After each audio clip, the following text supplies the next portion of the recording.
يؤمنون بالله وهم بالآخرة هم كافرون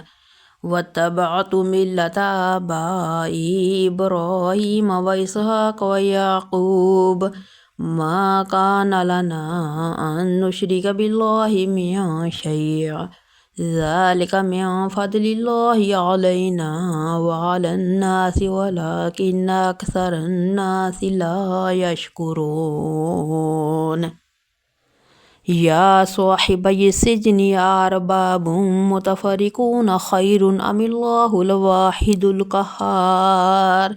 ما تعبدون من دونه إلا أسماء سميتموها أنتم وآباؤكم ما أنزل الله بها من سلطان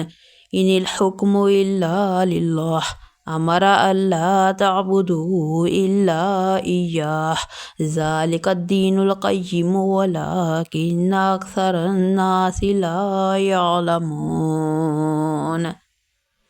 يا صاحبي السجن أما أحدكما فيسقي ربه خمرا وأما الآخر فيصلب فتأكل الطير من رأسه قضي الأمر الذي فيه تستفتيان وقال للذي ظن أنه ناج منهما اذكرني عند ربك فأنساه الشيطان ذكر ربه فلبث في السجن بضع سنين وقال الملك إني أرى 7 بقرات سمان يأكلهن 7 إجاف و7 سنبلات خضر وأخرى يابسات يا أيها الملأ أفتوني في رؤياي إن كنتم للرؤيا تعبرون قالوا أضغاث أحلام وما نحن بتأويل الأحلام بعالمين وقال الذي نجا منهما وادكر بعد أمة أنا أنبئكم بتأويله فأرسلون يوسف أيها الصديق أفتنا في 7 بقرات سمان يأكلهن 7 إجاف و7 سنبلات خضر وأخرى يابسات لعلي أرجع إلى الناس لعلهم يعلمون قال تزرعون 7 سنين دعبا فما حصدتم فذروه في سنبله إلا قليلا مما تأكلون ثم يأتي من بعد ذلك 7 شداد يأكلن ما قدمتم لهن إلا قليلا مما تحسنون ثم يأتي من بعد ذلك عام فيه يغاث الناس وفيه يعصرون وقال الملك ائتوني به فلما جاءه الرسول قال ارجع إلى ربك فاسأله ما بال النسوة اللاتي قطعن أيديهن إن ربي بكيدهن عليم قال ما خطبكن إذ راوتن يوسف عن نفسه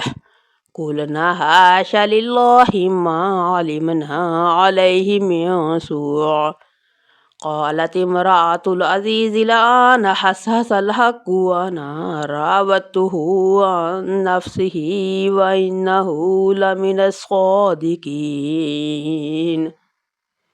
ذلك ليعلم أني لم أخنه بالغيب وأن الله لا يهدي كيد الخائنين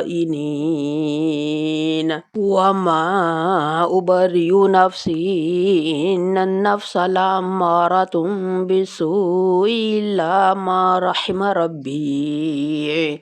إن ربي غفور رحيم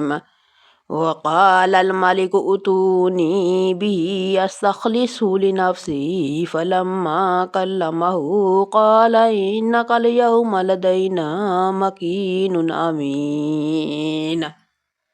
قال اجعلني على خزائن الأرض إني حفيظ عليم وكذلك مكنا ليوسف في الأرض يتبوأ منها حيث يشاء نصيب برحمتنا من نشاء ولا نضيع أجر المحسنين ولأجر الآخرة خير للذين آمنوا وكانوا يتقون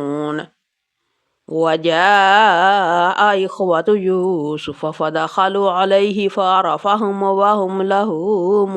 منكرون ولما جهزهم بجهازهم قال ائتوني بأخ لكم من أبيكم ألا ترون أني أوفي الكيل وأنا خير المنزلين فإن لم تأتوني به فلا كيل لكم عندي ولا تقربون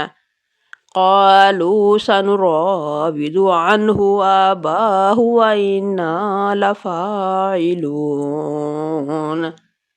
وقال لفتيانه اجعلوا بضاعتهم في رحالهم لعلهم يعرفونها إذا انقلبوا إلى أهلهم لعلهم يرجعون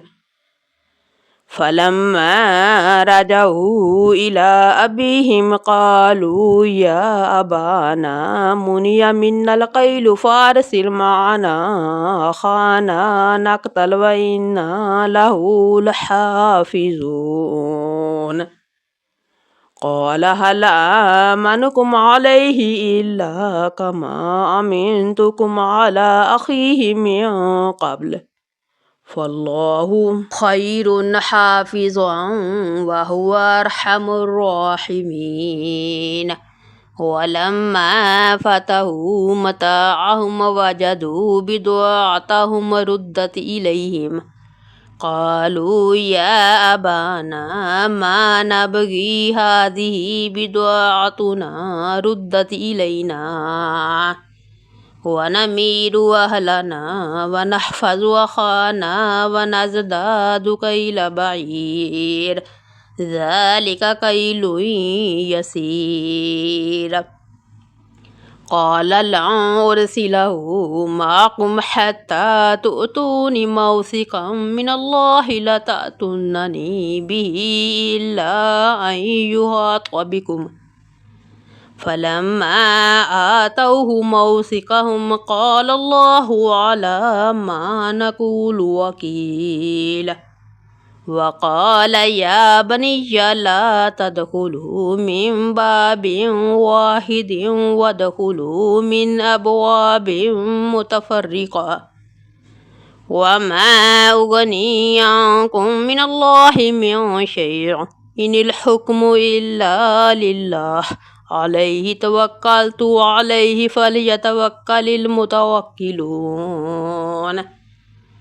ولما دخلوا من حيث أمرهم أبوهم ما كان يغني عنهم من الله من شيء إلا حاجة في نفس يعقوب قضاها وإنه